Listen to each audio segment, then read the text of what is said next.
David Andrew Weeb, founder of Spark Infinity niche-based Facebook group. David, what is going on in Spark Infinity? Spark Infinity has been growing pretty rapidly since January. We started with literally 4 or 5 members, now to well over 1,400 people, serving creatives and creators, poets, artists, visual artists, musicians, actors, actresses. What should members of Spark Infinity be prepared for? What are the live shows about? We like to interview people and get a sense of who they are, the kind of things they do, highlight them, and especially their amazingness, their personality, their superpowers, whatever makes them great. That's what we like to highlight in those conversations. So how could members of Spark Infinity also benefit from Bump Global? For one thing, there are so many amazing heart-centered founders of various niche-based Facebook groups that if you wanted to be interviewed, you could just put yourself in the middle of the storm and find all kinds of groups to be featured in and interviewed in all day long. And the other thing is, if they have the desire and the work ethic to build their own niche-based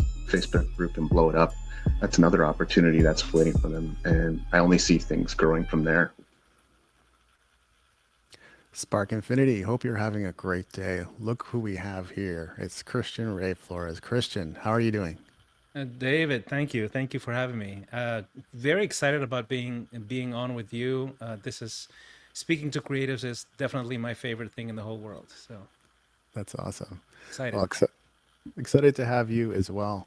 You know, I got to learn a little bit about your history and your life, which must have been, from childhood and various experiences there, becoming a pop star icon, helping a political movement, becoming an entrepreneur, and even beyond that. You must feel like you've lived several lifetimes, right? Yeah, I think I feel like it's 3 lifetimes. Like Wow. I've quantified it. It feels like 3. Yeah. Yeah.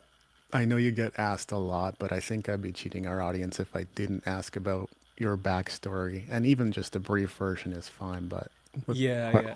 It is quite confusing. I must warn our audience today. So the backstory is very simple. It's like, imagine like the wildest Hollywood movie but doesn't make any sense whatsoever. Like there's no arch to the story at all. So I was my mom is Russian, my dad's Chilean. I was born in Moscow. We moved to Chile when I was like, I don't know, 6 months old, a fetus, something like that. And there was a military coup there. We were going to have like a normal life. My dad's an engineer. He worked as an executive at this factory. And then there was this military coup. My dad gets put in a concentration camp. He barely makes it out alive. My mom is in hiding. We ended up in a refugee facility. And those are my basically formative, like my first childhood memories are during that upheaval. Like around 5 is when you start remembering things. And basically everything is complete chaos and danger and uncertainty. And we ended up moving to Germany for a while, Munich, then back to Russia when my mom wanted to be there, and ended up living this horrific communal apartment, in the Soviet days. And then my dad gets a contract, an offer in Africa, in Mozambique. So I moved there, also very strange. By then I've moved 4 countries by age 7. Wow. And it's just completely confusing and paralyzing. My dad was like, you went silent for like a year. Like I was so lost. And about a year in, there was a civil war that started there. And luckily we were not in the middle of it. It was just sort of north, just like guerrilla warfare stuff, but we got bombings in the city and all of that stuff. Periodical stuff. I saw like a plane shot down from the sky. It's just not normal for a child to see those things. And then it sort of flipped again. My parents got divorced. I was 14 years old. We ended up back in the Soviet Union, living in a tiny little apartment, 1 bedroom. I had slept in the kitchen for a few years. So it's just this restart over restart. And this whole time was very creative. So I sang in this little Latin American choir, Chilean immigrants in Africa. I started breakdancing when I was in Russia. It's like the subculture, like complete subculture. And then when, I got a normal grown-up degree, I got an economics degree, and I graduated, and the whole empire comes collapsing down around me literally the year I graduate. So the whole Soviet Union implodes. There's tanks in the streets again, that kind of thing. So, and that's when sort of the creative arch emerged almost like a possibility, right? Because I was gonna sort of be a normal, responsible grown up and go be a professor or go into trade or banking or whatever. And I was like, I'm gonna do music, and I just had that spark in me, and I knew that it was like the dumbest move ever, but I was so bored with doing the things that I studied to do, and I was like, I'm in my early 20s, whatever, I'll just try. And within a year, I was on national television, radio, and it was like very quick. I just had it was sort of it was very lucky. I had a work ethic, and I also had something that was unique as an artist. And so we went from being super broke to going small clubs, medium clubs, sports arenas, all over the place, magazines, and uh, we campaigned for president against the communists, and my parents were communists, which was very paradoxical, made for some awkward conversations. So that was basically the quick, fast-moving backstory for you. Something I recall, and like our stories definitely have parallels, but something I recall you talking about is something I also did when I was a kid. I could not pay attention in class, so Oh yeah. instead, Hmm. I was drawing mazes, I was drawing comic books, I was Yeah. conceptualizing video games. That's what I was doing the whole time. That right. That's right. Yeah, I did that. I did. I doodled. I did. For me, I had this intense interest in the West and America, and I would draw like logos and names of bands I loved that I would never see, right? Because I was behind the Iron Curtain. And so yeah, and then eventually all those things. I don't think it's mystical per se, but it's kind of fascinating, right? Mysterious, I would say, probably better, right? Said Yeah. like I loved Adidas, and I end up being on Adidas posters, had an endorsement deal with them, right? And then I loved Michael Jackson, and we did this big event for orphans, and he came to our event. I mean, it's just things like that. It was insane, and I met some of those people, and I love, for example, George Duke, and I was into jazz, soul, R&B, like black music, and ended up working with George Duke in Hollywood. So yeah, it's just insane how, if you can imagine something, how those things actually can come to be. And I don't put a lot of I don't believe in like manifestation, that sort of the purest sort of extreme, but I do think that if you envision something, that the imagination is a big thing for anybody, not just artists. I think artists are just more in touch with it. Yeah. I've certainly had visualizations come true and in different ways too. Like sometimes I'll see a picture, but sometimes I'll just hear the conversation instead and not actually see any pictures in my Hmm. mind. Yeah, Do you yeah. have do you have a specific process for visualization? I do. I have actually. I coach. I do business coaching Hmm. now, and Yeah. a lot of my business coaching is actually teaching them the creative process. So what I'm doing Ah, essentially is teaching business people how to remember that they are actually artists.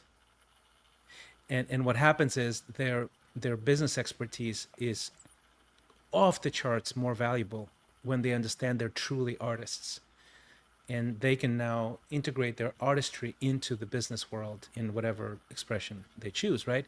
So the I I teach them about creating space, for example. No great artist ever like goes like a machine 9 to 5. No, we have these nothing spaces, right? If you're an artist, if you're of any kind, right, you need space of nothingness, because yeah. that gets filled with ideas and playful, almost like playful laziness is a huge part of the artistic process of the creative process. So I teach them how to do that, and they just freak out on me, going, "What? Like doing nothing is a thing?" I mean, yes, it's actually super valuable thing, you know. So it's really funny. It's in fun actually for me to do that, because I work with artists. All of them are artists. teaching people the creative process, that hits different for me. And you just put a name to something that we've talked about on the show before, but playful laziness, that's Yeah. perfect. Oh, Yeah, really? it's Yeah. so true. Yeah, yeah. I think so. Yeah, I totally. It's and super valuable, right? And people, I think in America, we're so obsessed with productivity, right? Yeah. That playfulness and lazy playfulness, that space, that empty space, is actually not considered a thing that is valuable, but it's super valuable. The most valuable things, extra valuable things, happen in nothingness, right? When you're just sort of playing around with ideas. I wrote a book on productivity for artists in case anyone kind of wanted to go down that route, but Very I'm nice. pretty fast to say, like, let's not go to burnout territory, right? Oh, Let's yeah. actually Oh, have a routine that works for you. totally, yeah. And also there's an ethic to there's a work ethic. So I would say like a great balance is this sort of creative laziness, as I said, Yeah. coupled with you show up and you do the work, right? And that is a huge part because obviously I don't believe, for example, I'm a writer as well. I do a newsletter. I wrote a Yeah. book, Lots um, of writing. and a lot of writing. And there's no such thing as a writer's block, actually, in reality. No. Not at all. No, it's so you must figure out when are you going to show up every day. How long are you going to do that, even if it sucks? Are you going to do that over and over again? And that's actually, ironically, it's very similar of a challenge for our business people, right? Yeah. Business people, they because of the complexities, and especially if they're successful, there's layers and layers and layers of complexities that are now expected of them. They don't show up for creative innovation. They just don't have that even embedded in their lifestyle. So I basically teach them how to integrate that, how to have that creative space every single day, and it's like life changing because all I do is just give them permission to be artists in their field, and it's just the joy comes back. It's just breathes, right? You people get so excited because they have all this pent up creativity that hasn't had a channel out. They just execute, execute, execute, right? And Yeah. now they can create. I had a productive writing career for about 12 years. Oh, So there did was a you? lot of, oh yeah, a lot of article writing, a lot of ghost writing, a lot of Uh-huh. blog posts. I threw my books into the mix too. And it's exactly as you say. If Yeah, I showed up tired that day, I might get away with it for a whole day before some clients are going to be at my neck. So there it you go. was Yeah, definitely produce every day. yeah. You have to show up. You have to do the work. Yeah, 100%. And you kind of made the segue for me here too, but what does it take to be a successful artist? I mean, I understand there was kind of a confluence of events, but it's not like it was just a chance encounter, I don't think. No, I think you're right. And I think a lot of the things that are chance encounters are almost like things that you've absorbed subconsciously over the years, and there's layers and layers under there, and then something sparks it, and it all emerges almost from behind the curtain, so to say. So, but I would again, I get excited about this because I talk about things like that with people that don't think they're artists, and Mm, it's the exact same formula, and the exact same formula is that true artists, they imitate first. Every artist yep. always imitates, right? There's no artist in the history of humanity who didn't start by copying a master, right? And then you sort of iterate, you start making sort of options, variations of the thing that you imitated. Then you integrate, you develop your own voice.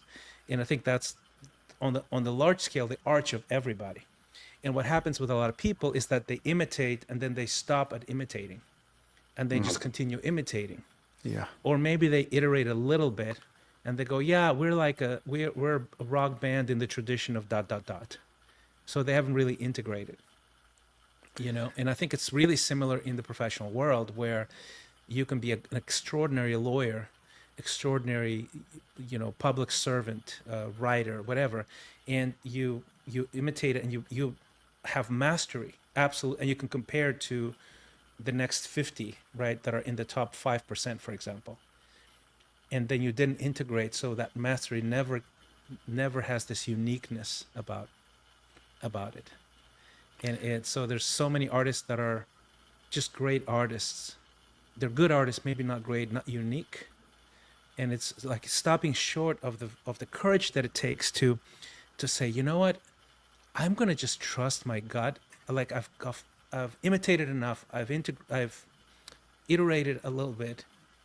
I'm gonna just at this. There's a point where you feel like I trust my mastery of the craft to just let go and allow all of me to be poured into it as the thing that we do. And that's the moment when you, quote unquote, get discovered. you know, I think it's true. I think it's true. Wow. And does that sound does that resonate? I love that actually. And I've seen a lot of what you're talking about in the open mic scene. Used to Okay. go out and perform all the time, sometimes multiple times a week. Right. And and it's not to put anyone down or pick on anyone, but there would always be a couple of guys that would go up and their influences would be right on their sleeves. And you're like, buddy, you need to start writing your own music. Yeah. Yeah. Exactly. It's so hard. But it's scary. It's scary, right?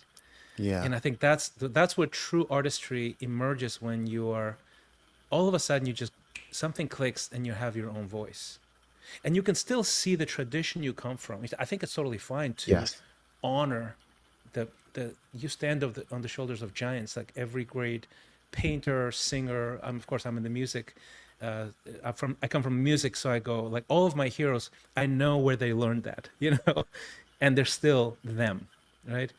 And but it's so hard. And I think what helped me actually was surprisingly, maybe counterintuitively, was I had so much change early on in my childhood that fitting in wasn't really an option after a while. I just couldn't, and I desperately wanted to. And I think we all want to. There's this, I think there's a primal desire to fit into the tribe, not get rejected by your tribe type thing, right? That comes from probably millennia of human history. So we all want to fit in and be accepted. And that's at some point becomes the enemy of great artistry. And for me, I just didn't have the option to fit in because I was such a mutt, right? I didn't fit in anywhere I've lived. So at some point, I'm like, you know what? I'm going to just stand out because I can't fit in even if I try. So I think I was lucky enough to have that barrier sort of removed for me. And I'm like, I'm going to just do this music that feels right. And I was, didn't have I had some training, but I didn't have a formal education in music. So I was working with this producer. His name's Andre, and he's so talented. And we're like renting this just terrible apartment and writing music together, right? And barely eating and all of that stuff. And I would go and I would just put these CDs after CDs. I'm like, look at this beat. And he goes, okay, I'm gonna see if I can do something in the same vein. And so we're sort of weaving his influences, my influences into something. And I would write the first songs that I would write. I had sort of the inhibitions of formal education. I didn't have them because I didn't have formal education. So sometimes I would just do something that's against the rules, songwriting wise, and he would go, "Well, that you can't do that." I'm like, "Well, it feels right," and I remember going, and there's one song specifically that he didn't like structurally, that actually became a hit, and I remember thinking, you know what, if this is the tradition and you break the tradition and there's some success, maybe there's something to the fact that you can just go with the flow, right? And you do something completely unique that doesn't quite necessarily fit into a mold. And those are just early intuitive lessons that I got in artistry.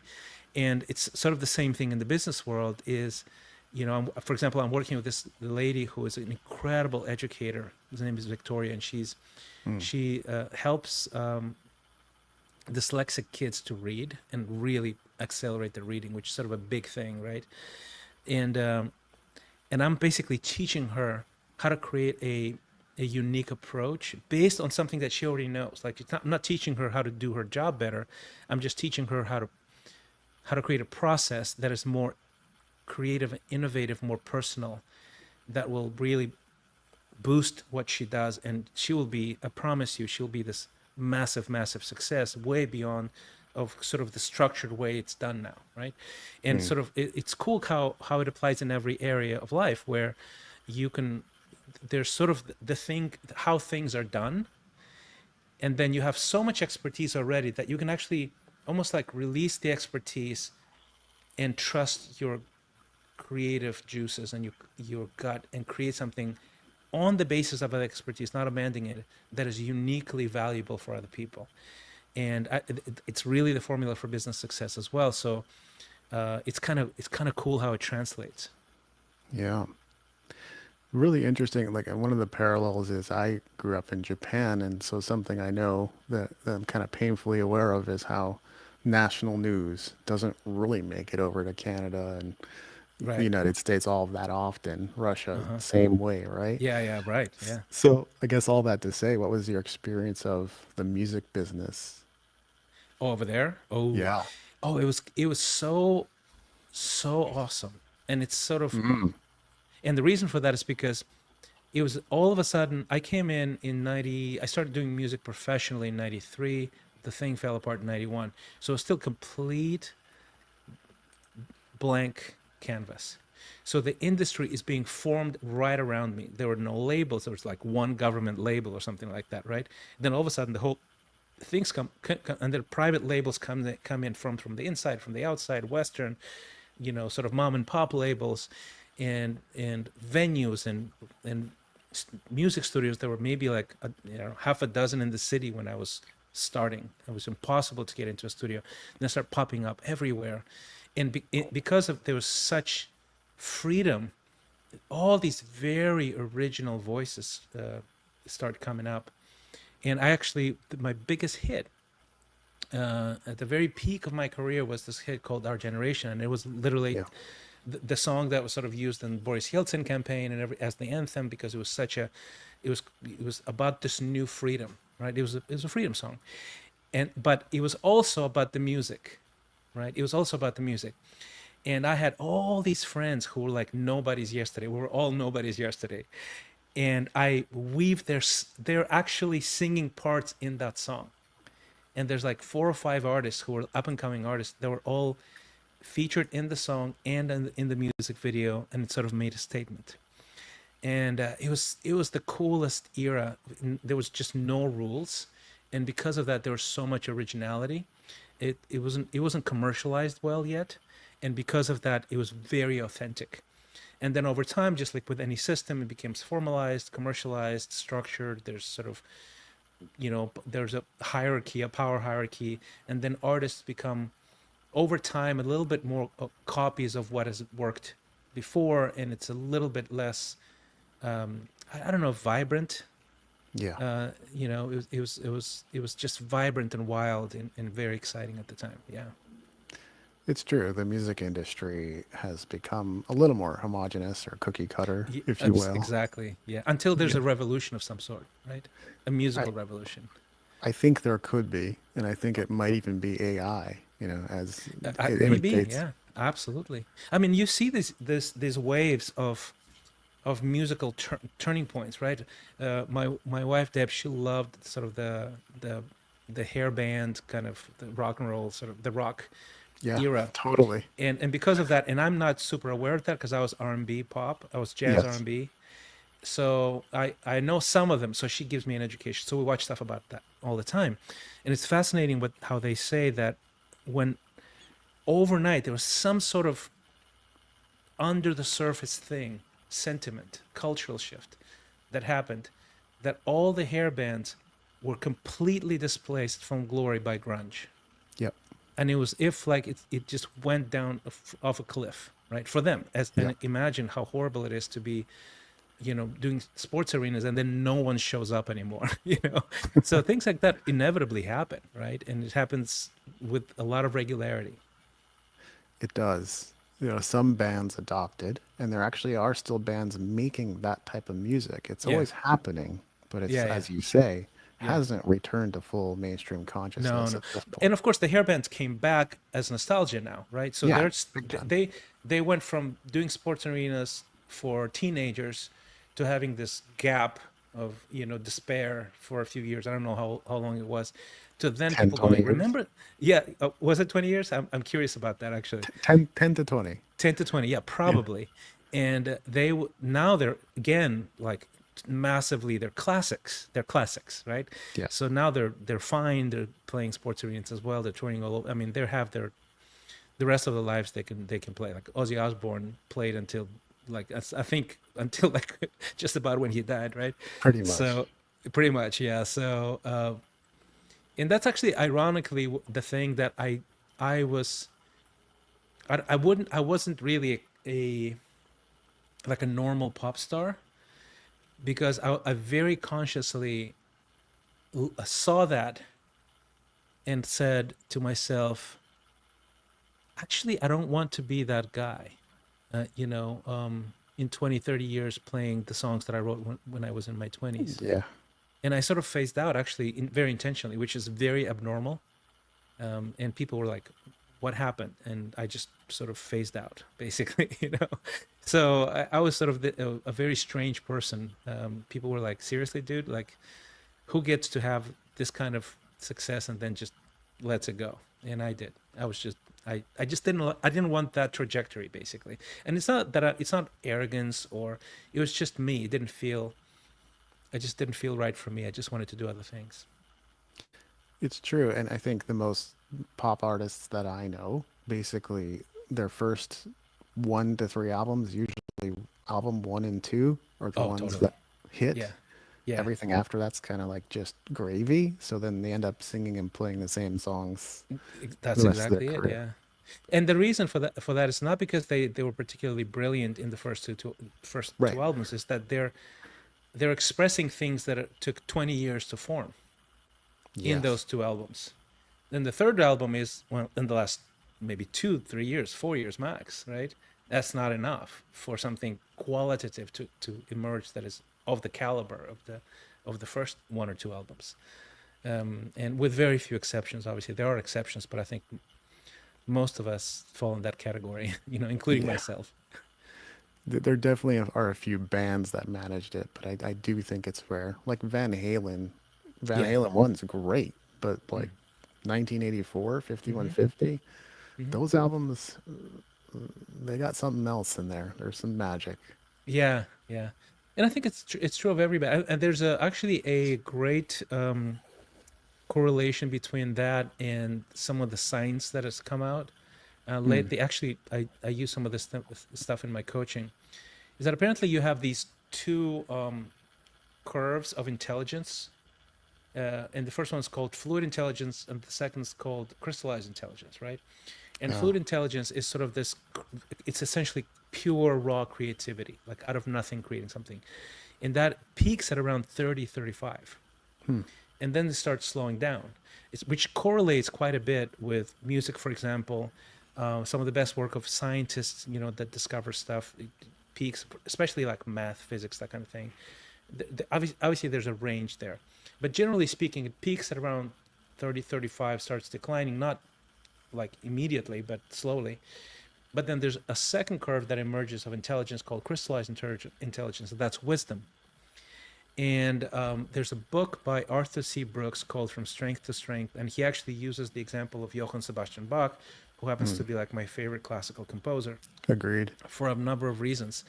And apparently, Johann Sebastian Bach wrote the first wave, and he was completely unpopular for a number of years.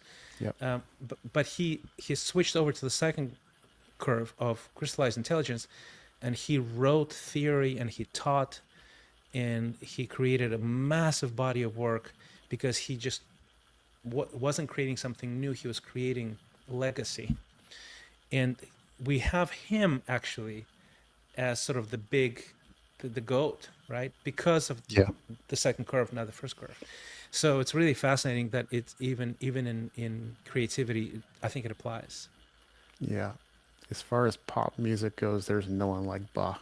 That's for sure. Yeah, I mean, it's just wow, right? Yeah. Brilliant, So intricate work. yes, it's just amazing. So anyway, yeah, I can talk about creativity all day long. Clearly. Yeah. Something I do want to ask you about too. I think I took a stab at it, but Okay. either I wasn't ready for it or I just didn't do the steps of actually seeking out someone who knew how to do it, was Okay. building a personal brand. I'd love to Oh, talk okay. about that. Yes, that's sort of my jam now. Yeah. And by the way, great illustration of crystallized intelligence, right? Yeah. Is that instead of building something that is completely new, what I do now, I do coaching, I do personal brand development, and it is crystallized intelligence in the sense that it's pattern recognition of things that go together and create something fantastic and beautiful and teaches other people. So yeah, so personal brand development. The cool thing about that is that, look, in like, if you take a really high level view of human development and history, for thousands of years, you were born and died in the same caste, right? You were like a peasant or a warrior or whatever, right? Aristocracy, or merchant, and that's it. Like, it's just, you have no choice in the matter, pretty much. There are people that are outliers that sort of jumped from one to another, but it's very rare. And then in the beginning of with the industrial revolution, that changes, right? So people can improve their sort of their situation within a generation. So let's say you're a peasant, you move to the city for just a little bit more income. Your kids can go to school, get an education. Now they're jumping with it to a completely different class or caste. Then with the so that's the 19th century, beginning of 20th century, and then of course that accelerates with the information revolution. And you can literally, in the last whatever 50, 60 years in America, you go to college for one thing and you change. I think on average an American changes 4 or 5 actual careers. I mean, most of the people are not even in the thing they went to school to. So you have all this incredible freedom in upward mobility. Now, one thing that is missing from that is there's constraints with sort of this control of corporations and institutions that allow you to have a job and have that upward mobility. Well, what you don't have is your own brand, right? And what happens is you can be a very respected professional, then you start over with a new job, start over. Yeah, you have a CV, but it's you're still sort of this, almost like a blue collar worker with a white collar salary, Yeah. unless you take that expertise and you productize that into intellectual property that you can actually teach to others. And now in the 21st century, you can do it cheaply, quickly, serve anyone in the world at any time, and as many people as you want, right? So you have this completely off the charts new level of freedom if you learn how to productize your expertise and how to teach it to others, and how to put it in a specific way, put it together in a specific way, and then have way more creativity, freedom, and actually income as well. So and if since we're talking to a lot of artists, I'm so obsessed with this thing, right? I'm right now in Mexico, right? So, and by the way, I'm like this walking advertisement for personal brand development, because I'm spending 1 month in Playa del Carmen, and I'm free to do that because I have a personal brand and I can serve people directly.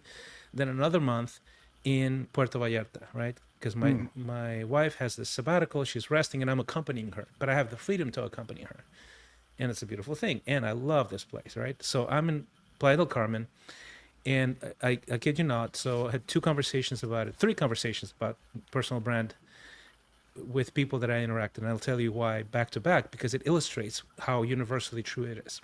So the first one, I went on a dive off the coast of Cozumel, and there's 2 dives, beautiful coral reefs, and my dive master, she's a French lady called, gosh, I forget her name just now. Lohan, the French way to pronounce Lauren. And I'm like, between dives, and we're hanging out. She's having a smoke, as the French would do, on the boat. And I'm like, so she tells me what she does. She's like, what do you do? I said, well, I do business coaching.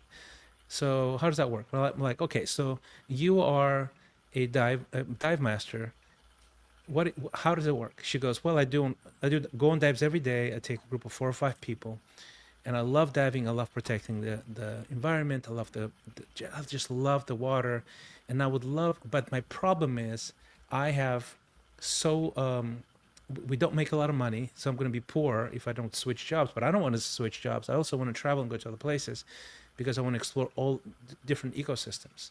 And I go, okay, great. So with the approach that you have now, you're doing this work. You have low income. You have some impact because you take 4 or 5 people a day every day, and you don't have much choices because you're constricted by your economic situation, the geography of the place, the person that the sort of the diving studio, all of that. And I said, look, you do the exact same thing. You bring a camera to the dives. You start a YouTube channel. You start telling people about what to do, what not to do, hacks, mistakes to avoid, how do you go from Yeah. A point to A to point Z, what gear to use, best locations.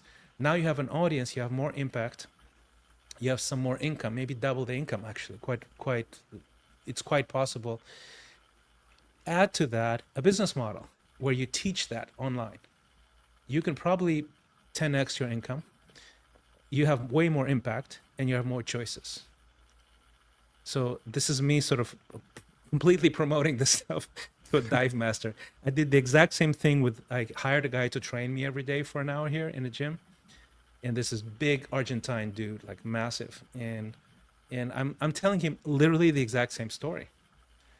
And then who else did I talk to? Oh, we went to a restaurant, Deb and I, and it was like a beach club, right? So it's food, there's beautiful, incredible beach, quiet, and there's this band of two people, an Argentine and a Mexican, playing really good music actually.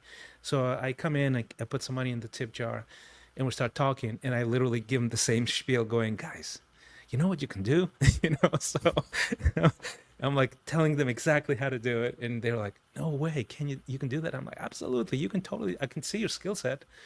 You're totally good enough, and you can have more choices, more impact, more money. So, so yeah. So I talk about it freely because like it just works, right? That's brilliant. And productizing my expertise is something I'm working on for Spark Infinity right now. Not like I Exactly. haven't launched stuff in the past, I have, but now I'm like, I want to bring it together for my group in a way that's valuable for them Totally. and something Totally. true to Yeah. me. Yeah. And like you have any expertise at all, you can totally do that. Yeah. And I mean, think about it. 200 years ago, this was completely not even on the radar. Even 20 years Yeah. ago, it No, was much more difficult. You know, it's a really good time to be alive. it is.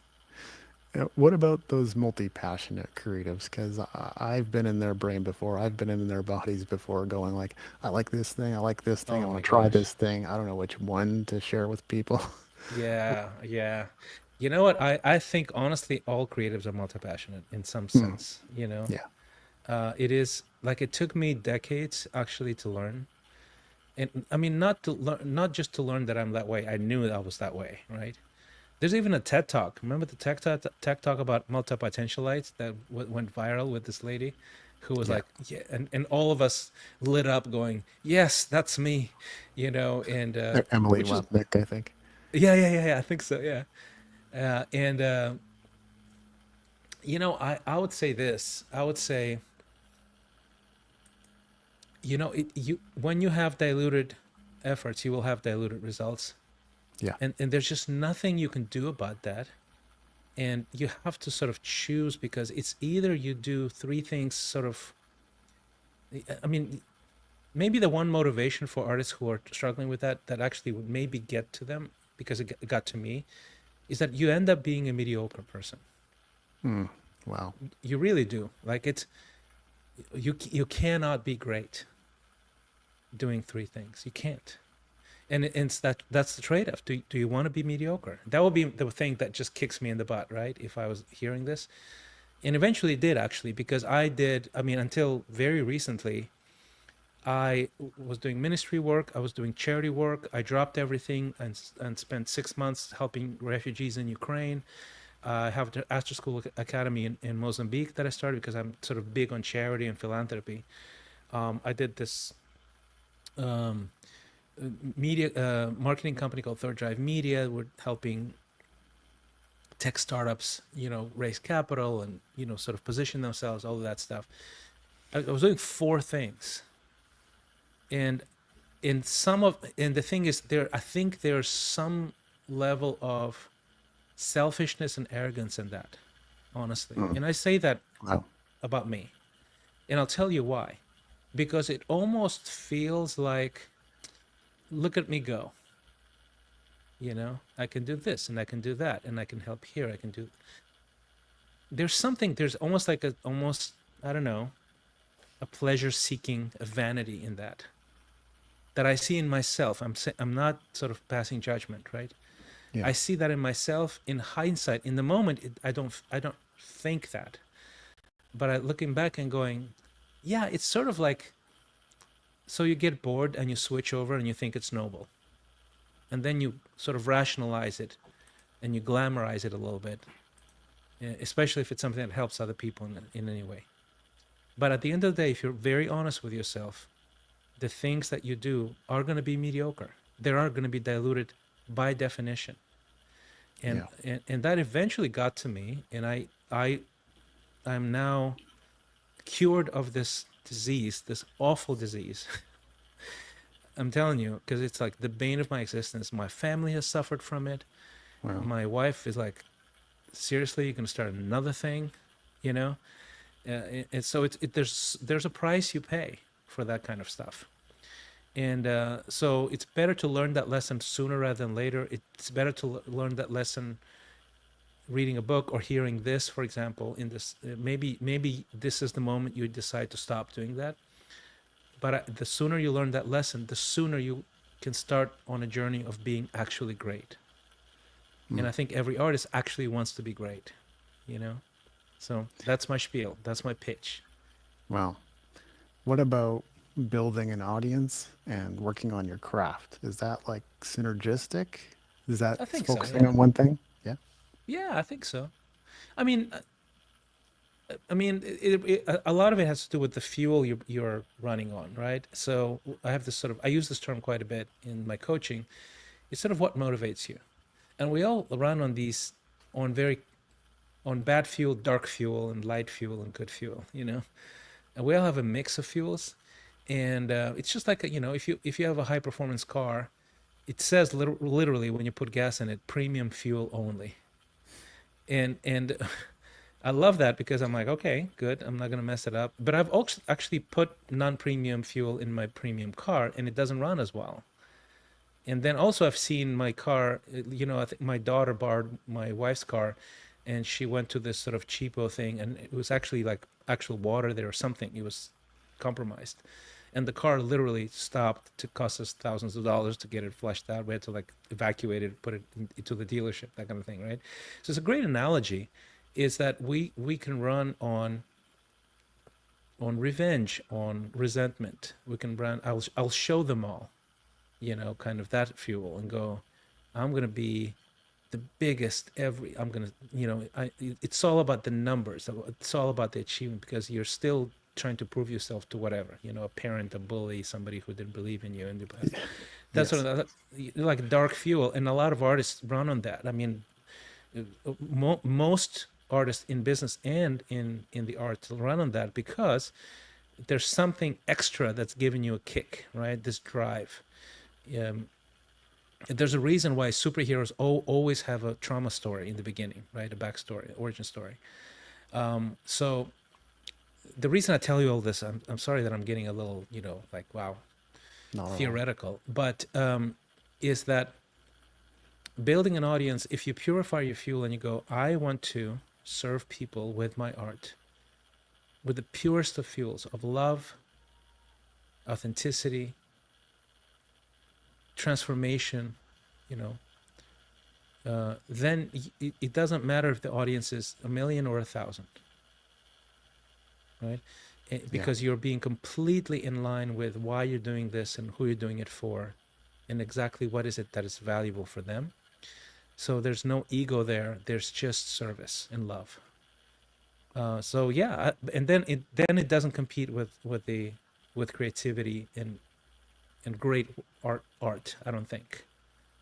And now when you have some dark fuel, which all of us have, and we should do that inner work, then yeah, you can, like I've compromised all kinds of things artistically for the numbers, for the sales, for millions of albums sold, or for bigger audiences. And I look at that back and go, that sucks. Doesn't feel good, you know? Yeah, I ran on that fuel a lot. So it was like, maybe Really. if I accomplish enough, my parents will love me and be proud of me. Which, by the Exactly. way, it changed nothing It after changes all the nothing. accomplishment. Yeah, exactly. It's all Or in your let me, head, right? yeah, or let me prove that bully wrong. And like, Yeah, it's such a again, waste. Yeah, they're not such even a waste. here. So, Uh-huh. Yeah, exactly. It's just, yeah, and all of us have it. And I think developing a lifestyle, a process, the inner work, it's hugely important because it will incredibly just it will increase the level of artistry and the impact you have in the world tremendously. yeah, something I've been exploring a little bit more lately. I'll just run it by you and see what comes out. But this idea of self-image and your life will pretty much rise to the level that you feel worthy. So I look at my life and I Yeah, evaluate, and I'm like, a lot of cool things going on. Some stuff that I really want hasn't happened yet. yeah, Does this ring true for you? yeah. I think so. Yeah, I think Hmm. at the end of the day, you can't command the impact, and it could be, for example, influence or um, impact or income that you don't believe you are worth or you're worth. It's impossible. You can't. Yeah. You just can't transcend that unless you believe that you are worth it. And so a big part of what I do, even with business leaders, is about that. It's really fascinating because I go, okay, like let's develop what's your expertise, and we start with the fuel. By the way, we talk about fuel a lot, and then we figure it out, purify the fuel a bit. Then we talk about the edge, and the edge is okay. What's your expertise? How does expertise can be integrated with your your your backstory, even your trauma? Like what are you designed to do? And then how do you integrate that with expertise? And then the inevitable comes where I go, okay, how are you going to price that? And that is, oh my gosh, that's agony, right, for people. Pulling teeth.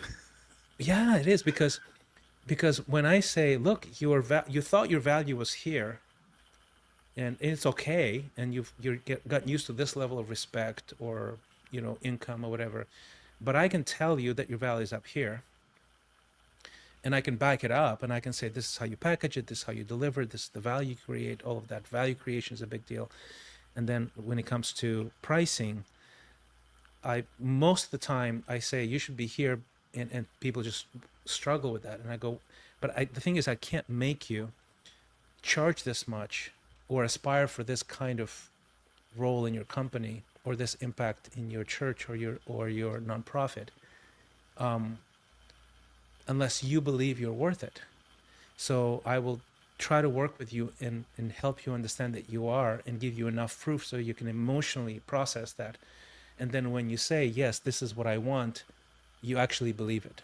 And once you believe it, it unlocks, and Hmm. something happens that is just accelerates your progress in that direction. It's really fascinating. It's really fascinating, and I see it in myself. And my problem is the reason I'm super uh, passionate about finances, because finances is my weakest spot. And the Hmm. reason for that is because I grew up poor. I grew up in the third world, and also my parents were Marxist. So like it's like in my bones. I have like free enterprise in my heart and Karl Marx in my bones, and they fight, right? And and I sort of really value nonprofit work and self-sacrifice and helping refugees, because I was a refugee, and that lights me up. Money doesn't light me up, and I don't. And sometimes people go, "Well, that's good." I'm like, "No, it's not actually. No, it's not good. It's not about greed. It's about the proper place of finances that can be an amplifier or catalyst for the art that you create." And if you don't have healthy money mindsets or ideas, your art won't see the world, in the way that it could. So Yeah. to me, that's like my weakest spot. So I'm like super militant about it, with myself, because it's just so much work. It's like swimming against the current. I think that's spot on, and I do believe many artists need to internalize that notion that they're worth something, and their time and their energy and Yeah, their skill is worth something. totally. And then the art of creating value and understanding that you're not trying to sell your time. You're trying to add value, and add value is priced differently, than a product or an hour of service, for example. That's a big thing in the professional world as well. And so we talk about that a lot. Mm. Okay, how do we take what you have and create such value that the income follows the value, right? It's not artificial. It's not a trick. It's just value. Yeah. By the way, for those viewing or watching, if you have a question for Christian, now's the time to drop it in the chat. Well, we still have him. It may not be for much longer. In the meantime, I do want to ask, though, what are your thoughts on developments in AI and creative industries? Do you have a sense of where things might be going? I don't think anyone knows. I do have almost like an intuition. Me too. I think it is I don't think we have any clue of just the massive impact this is going to have in the next 20 years. Like the discovery of electricity, for example. That's sort of that level in my mind. And creatively, I think it's an extraordinary tool. I don't think it's going to displace creativity. I think it's going to reveal mediocrity, right Yeah. away, obviously. And unfortunately, it's going to definitely, a lot of creatives that are in the middle are going to lose their livelihood 100%. That's already happening, basically, right? And it's also true of any, like now white collar jobs, entry level white collar jobs are going to be diluted massively.